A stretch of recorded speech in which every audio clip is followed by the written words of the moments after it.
Hi, Vanessa Maugey. I was excited that you agreed to come on to Neuroscience Unplugged, where we are decoding human potential and specifically looking at resilience and how inspirational people like yourself have nurtured resilience through time.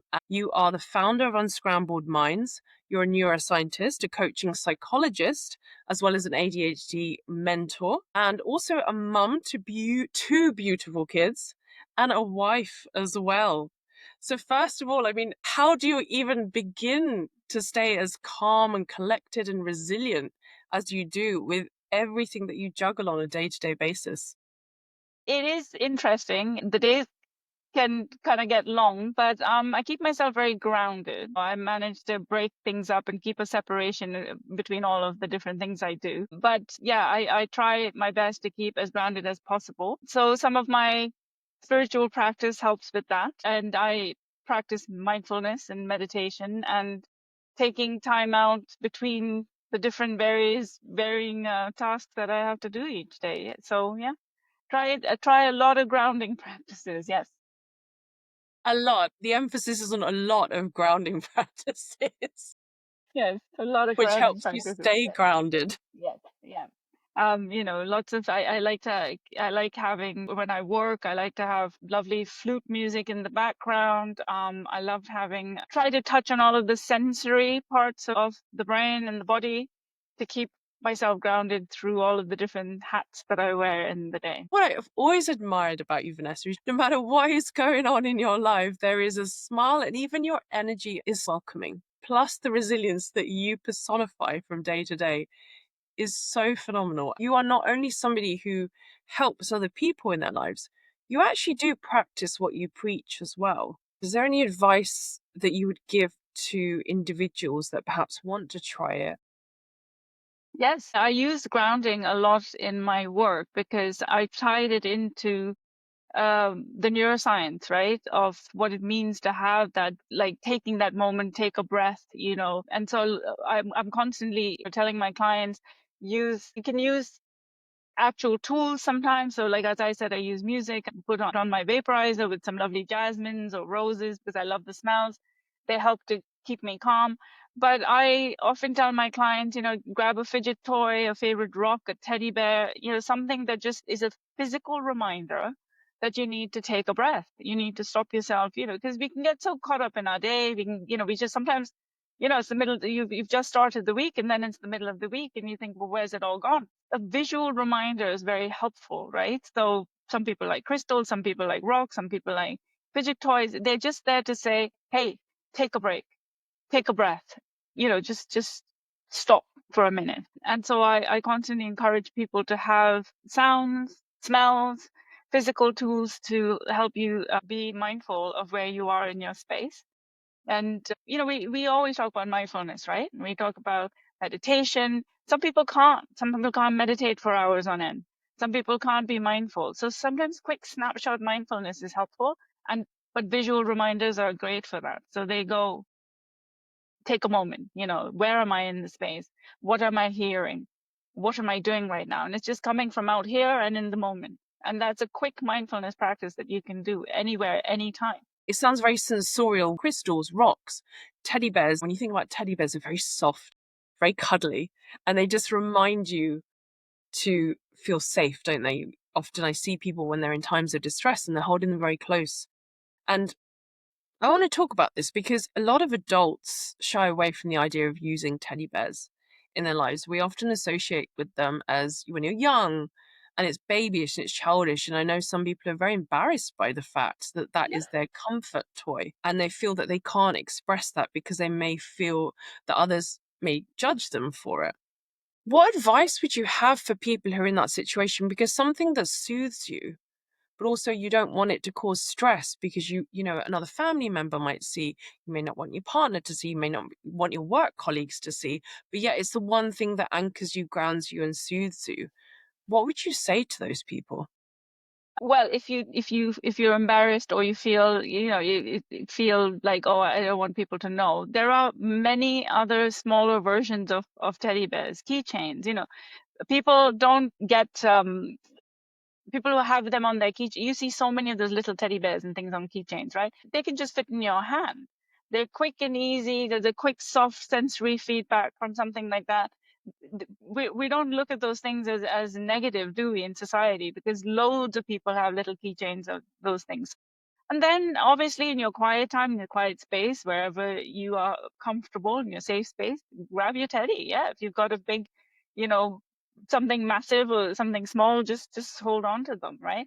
Also having children helps, right? Because then you can use theirs. You can always use their toy. I mean, half of my son's little teddies and cats and dogs end up in my bed, but you know, and they're there and they're soft and cuddly. But there are little things that you can have on the end of a keychain or end of your bag, like you can hang off the back, and no one batters an eyelid on those things. You know, because I work in the neurodiverse field. There are things like, especially for people, you know, for autistic people, there are these chew toys kind of thing. They're, you know, because they help them stop chewing on pens and pencils and stuff. They're like these rubber bits that you can hang off of a necklace and chew on them. And obviously, there are different kinds. Like, I've seen skulls and stuff, but there are ones that are just long. They look like a crystal. You can just pop into your mouth, and no one's going to think anything of it if you just have something in your mouth chewing on them, because people are so used to seeing people chewing on pencils or pens or sticking something in their mouth. So why not get something small that you're not embarrassed to have with you, but is there to remind you, hey, take a breath, take a moment, you know? I want to delve into your business as well, because in this landscape, building a business from the ground up is no easy feat. And not only have you done that, you're still running it, it's successful, but also alongside that, you've still taken on other roles as well. And nowadays, it's not always possible to just stick to one stream of income, right? So I know that a lot of people are going to be in a similar boat to you, and they might be thinking, I've got this idea, I brought it to conception, nothing's working, I don't know what to do, it's not perhaps generating as much revenue as I expected, and they're feeling very stuck, feeling very disappointed, and then it doesn't come to fruition as you expected straight away, because we know you need to be in business for the long run to make it work, right? Absolutely. You need to Yeah. stick at it. So what advice would you give to this person who perhaps is starting out, perhaps is wanting to try entrepreneurship? Because what you've created is something very niche as well. And I think that's really, really key, right? Because Yes. it means that people are going to come to you. They're going to know your warm nature. And that is such a huge part of the business, right? Yes. Yeah. So how would you Absolutely. advise somebody who perhaps is not as resilient as you at this point in their life, and they perhaps don't have the support network of being able to go to friends or family or business mentors to ask for advice? Because a lot of the time when you start in business, you don't have the extra money to spend on extra resources. So what would you say to them at that point? So yeah, it's not easy, right? So first and most of all is be kind to yourself, right? And keep the course on because if you love, I know it's a cliche, if you love what you do, you don't work a day in your life, but that's true and not true at the same time. It's like you've got to love what you do. You got to believe in your product, right? So for me, it was it was a journey. I'd finished my master's in neuroscience, and I love neuroscience, and I was wondering how was I going, how could I get this out to the public? And it's daunting. You go on places like LinkedIn and stuff, and you're like, wow, everyone's doing this. What am I going to do? But I have to say, I was lucky that I had a group of people who introduced me to the idea of coaching, and I did a bit of I did the coursework and on that, and sorry, I did the course on that, and but again, it was like, what am I going to do? Like, I wanted to get into it, and I have so both my children are neurodiverse, and I've watched my now 18-year-old go through a life with having ADHD and autism, but more so is ADHD. And I thought, wait, I could do something with that. And that's where I honed in and made that niche of being an ADHD coach. So I'm a coaching psychologist, so I use psychological practice as well as neuroscience, and I got to use my neuroscience, in the ADHD sphere. But when you're alone, it's that believing in your product, right? And asking yourself, why am I doing this? What am I doing this for? Right? If you're going to go straight off the bat, well, I just want to be rich, that's going to be tough. It's more, well, what do I want to give here? What do I want to do? How do I bring people? So I did a bit of pro bono as well. I wanted to do some free stuff. I think people would say you're crazy, but I did. I took on someone's friend, for free and helped them out. All it paid off, because then they tell people who told people, and so on and so forth, right? That just kept expanding my business and my name out there. Uh, you know, getting yourself out there. I wrote blogs. I started by writing my blogs. And that's not easy, because you have to think of so many things to write and make sure it's correct and on board, especially in the neuroscience field, right? You want to make sure you're not talking a lot of hooeys. I ended up writing my blogs, and but I used, again, lucky, because I used my children as the sort of the blog pieces to expand on then. And I think a lot of people started to resonate with that, like a parent with ND children. So start somewhere, right? Get yourself out there, let people see who you are, and then slowly, if you can, find your tribe. And I was lucky to find my tribe. I have you, I have other people in my life that's from the neuroscience field, to find my tribe. And when you're in your field, you feel the vibe, right? You get inspired and you want to do more. And so we get together and get into our space, don't we? And so Cause that's mischief. something. Yeah, this is it. So it's, I know, and it's not always easy to find your tribe, right? So we live in London. There's a lot that you can do when meet other people like yourself. I encourage my clients to do that all the time. Find your tribe, find people who get you, right? I'm not saying let's be all monoculture about things, and it can get dangerous when you're getting too tribal. But when there are other people who get you, and when there are other people who are doing what you're doing, you're inspired. We are products of our environment. So I just kept at it, because I said I have a product that I want to share, and I kept at it. It wasn't easy, but I did it. I stuck with it. I stuck with it and stuck with it. Yeah. So Now, that is the part, Vanessa, that I want to focus on. You said, it wasn't easy. I stuck at it. I stuck at it. I stuck at it. Now, when you're faced, especially with starting a new business, and you have bills to pay, and the outgoings don't necessarily match your income, especially in the early days, it's very hit and miss. It is inconsistent. How did you get to the point that you're going to stick to it and know how to stick to it?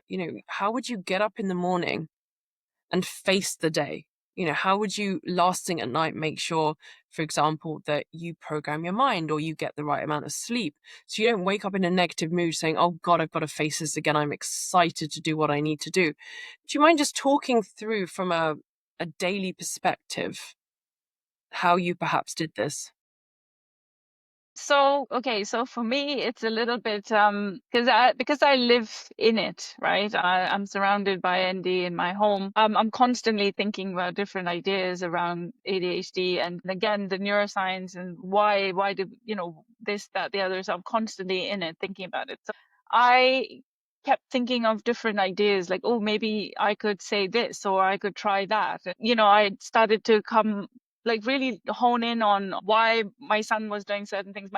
Both my sons were doing certain things, and then I came up with different terminology, and I thought, well, what if you did this and then you had this outcome? And so I was constantly thinking about it. So okay, at night, maybe some folk are thinking of other things. I'm usually thinking of, well, I came up with this idea of, like, for example, the 3 R's, right? So in ADHD, you've got rumination. It's a big part of the condition. And so I was like, well, what happens if you can stop rumination and go into a practice of reflection? Because rumination is just spending a lot of time just with, thoughts just going around in circles. And then, so things like this. So I came up with the 3 R's, which then became rumination to reflection to resilience, right? But I was constantly thinking of stuff, reading a lot of information, and keeping myself abreast of the latest information out there. So you have to be on top of your topic, your product, right? And that's what keeps you inspired, I guess. So reading books on the brain itself, anywhere and everywhere I could get my hands on something to do with the brain, I was reading it. Maybe that's a bit obsessive, but I was keeping abreast of it because I was I mean, trying to some make those people say connections. research. I was trying to always make connections to my job, to what I wanted to be different, to take it that one step further. And that's what that I guess I can say in my practice. I do things differently. Yeah. Because I use that, like, make those connections. Like if you did A, what would happen? What's the brain doing and all of those things. So I kept abreast of the information as much as possible. So once again, being in it all the time, just to keep myself excited about it. Yeah. And so that word excited, and that's what it sounds like kept you driven, even when perhaps things weren't going away, which is business. It's just life, right? Life in general. Things will not always go the way that you expect or you even think, right? So you're suggesting that somebody who is in business to try and use a niche that gets you excited in the morning. That's right. Yeah. Get excited about your product. Get excited about what you want the world to see. Now, look, I know we need to pay bills. So if you can, do a paying job that's obviously not something that's going to lock you in, okay, to go to a 9 to 5 where now you're going to forget about your business because you have to go to this 9 to 5 to make ends meet. Again, I ended up so I started working for a company called the University Mentoring Organization as a mentor, as an ADHD mentor, because again, I was in the same business. So they like using that skill about ADHD to help university students get through their time at university. And it's part-time, and I do that on the side. So that's a steady income that's coming through. So do something of that nature, but again, something related to your product, something that's related to your field. All right, that's not always easy to do. I understand that. I'm not being delusional about that. But if you can get even as close to it, okay, go work in a cafe if that's what gives you that extra time to spend on your business and your ideas, because you have to be in it, getting the ideas, getting excited about your product to be able to tell everybody about it, right? Word of mouth, tell everyone as much as you can Valuable. and get it out there. But yeah, work in a coffee shop, work in a grocery store, go work in a factory if you have to, as long as you're thinking about your business and that's where you want to be, right? You're saying keep that time to be creative, bring that energy to the table of what you're going to be creating in the world, but also stay grounded. So if you do need to pay the bills, work somewhere that perhaps for you isn't going to require so much mental energy, so that you can know that you're going to get a paycheck at the end of the month, end of the week. So you're not then worrying. And so your business is not coming from a place of fear, right? Which is often rushing, and you're going to need to pay the bill. I guess it's very different for everyone. Some people thrive on that, and they see that bank balance is near zero. So they're going to do everything they can to drive their business and get that income. But for Exactly. others, that can cause a huge amount of anxiety because they're thinking, how am I going to pay my bills? I want to add something as well, okay? As a mom, it's very, very difficult when you have school-age children, okay? So long before Vanessa of Unscrambled Minds, I was Vanessa the mom to a child at school, and it was very, very difficult to find a job that would allow you to work between the hours of a.m. and 2 p.m. because you still have to do school pickups and drop-offs, etc. We have to consider that for a lot of moms out there, right? Not everyone can afford nannies and to take your kids back and forth. That's when I went back and I went and did my master's at that point because I had that time during the day. I was lucky it wasn't, the master's was distance learning, so I could do that. So I kept myself busy to do my master's program, and start doing something along the lines of learning more about it was sort of brought on the idea of learning more about my child's condition, but then trying to keep abreast of stuff to be able to use it at some point to build myself up. And then working from home helps because again, I still have school age children. One of my children's one of my sons is only 10. So it helps to have something that I can do within those hours. So it's not easy for a lot of moms, right? That's why having your own business is also a huge incentive, because if you can, then you could work for yourself wherever you can. So if you've got a product, like, whatever, if you're creative, right? If you make cards, or you do beautiful stuff, sell it, get on Etsy, do things like that, just so that you can make some money and then build your business if you're a stay-at-home mom. Yeah. We have touched upon, your resilience as a mum, as an entrepreneur, as a neuroscientist, as a coaching psychologist, ADHD mentor. You've even given us some great, great tips of how to be able to practically embed them into our lives as well. Yeah. As we go into talking about some of your exciting projects that are coming up, what would you like to say to the audience when it comes to talking about resilience? What is the one thing that you would like to share with them? I would say, well, apart from staying grounded, right? Remember yourself. Like, who are you? What do you want from this life? Okay. We forget that. We rush through life, and we forget this, we have this one life, irregardless of how many times you feel you'll be reborn. You are in this space here now, right? What does it matter? How are you going to make it count? What is your legacy, right? What is it? We don't have to be famous, but what is your legacy to your family, to yourself, to your children? And that's what keeps me resilient. Like, do I just want to crumble and fall apart and give up, or do I want to, leave something behind for the future generation, for the people I work with? How do I stand up and say and be accountable to them if I'm going to fall apart, right? That's what keeps me resilient, right? To let my children see that, to let my family and friends see that there is this one life, and we have to make it count. Otherwise, what's the point? We have one life to learn from, to live, to enjoy, whatever that means, and leave a legacy, which I think is such wisdom.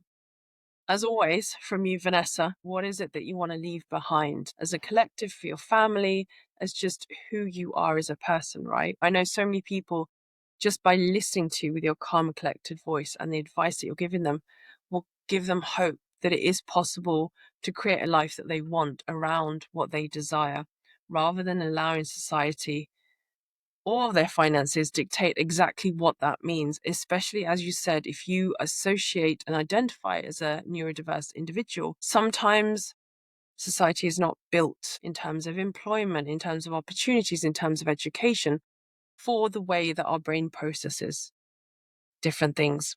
What I'm getting from this is stay present, stay focused, enjoy the life that you've got, create something that aligns with what you want to put out into this world and what you're going to create as a legacy for everyone behind. Everyone, you're so, so lucky to be getting these wise words from the beautiful Vanessa. Thank you very So much. I would love to share with the rest of the listeners where they could find you. And I will also be posting all your links on the text as well. But if you wanted to share any platforms they can get hold of you, any exciting projects that you've got in the pipeline? Yes, so so I've got my website, unscrambledminds.com.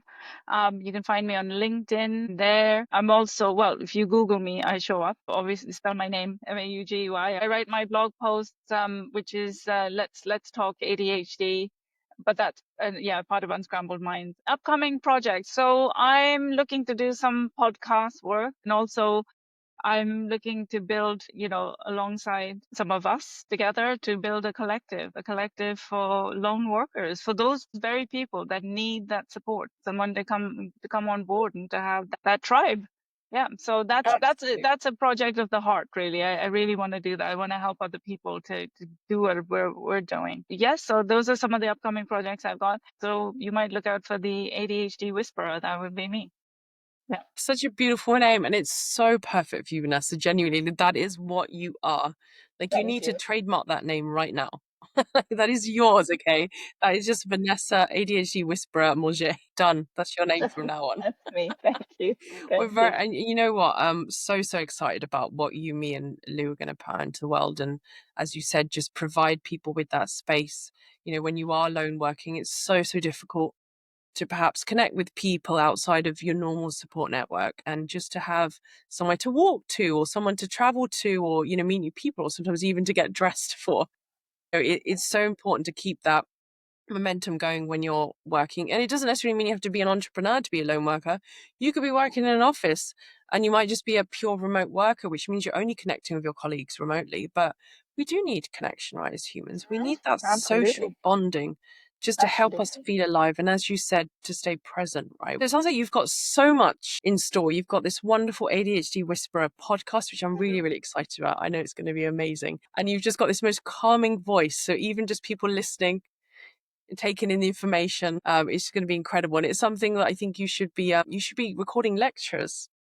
I think your voice I would be hope, yeah. incredible for it.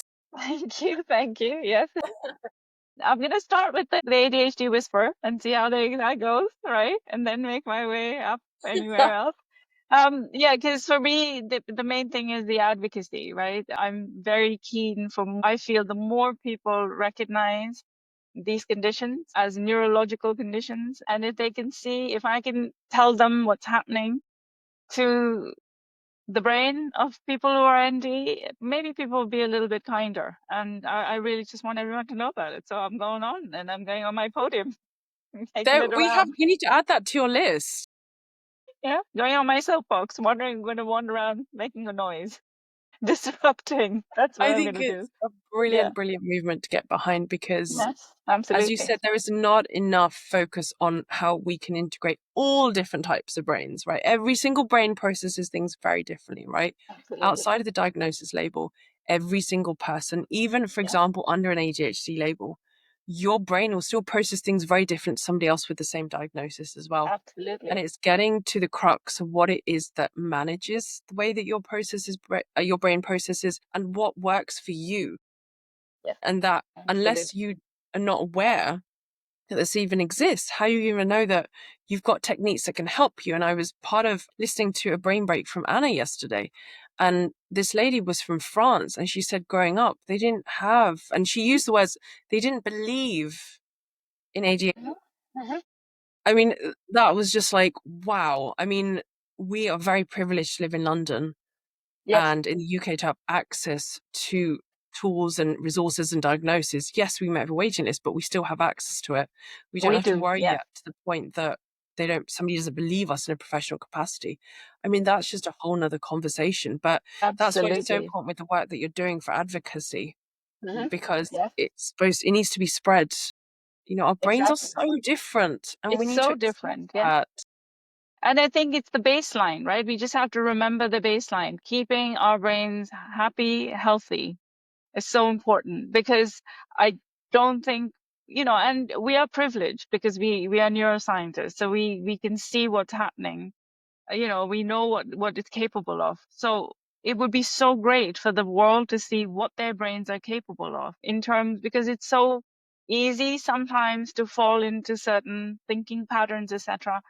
But we have to recognize that what we say out loud, how we feel, how we look at ourselves, has an impact on our brain, and it maps it to our brain, and our brain takes in that information and then spits it back out, and that's what that becomes our truth, right? So what about if you could change that truth? Because it can physically change it on the brain, and that's something that blows people's minds, that your brain is capable of so much. You just have to tap into it. And We haven't even tapped into what the brain actually does. I mean, we're just on the precipice of what our brains are okay, capable of. And as you said, we have that control to be able to turn things around, how we think about ourselves, how we talk to ourselves. But if you don't absolutely, know that that's a tool, you're not going to know to use it, right? And absolutely, I always feel like you need to take a step out to get perspective and find out what is out there, discover what you can do for yourself as well.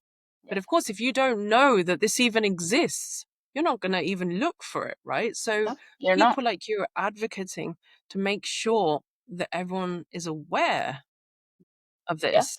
I think is exactly, phenomenal. And everyone, please sign up for the ADHD Whisperer. I'm so yes, I'm excited with for you. it. I'm so It excited comes for it. Like, out, genuinely absolutely, cannot wait. yeah. Thank you, Hima. That's very good. Yeah, Thank you so much for your time today, Vanessa. thank you I for will having post me. contact details so everyone can get hold of you. Highly recommend people to get in touch. Vanessa is so accommodating, and she is always generous with her knowledge as well. Thank you again Thank for you your so time, much. Vanessa. No, thank you for your kind words. Thank you very much.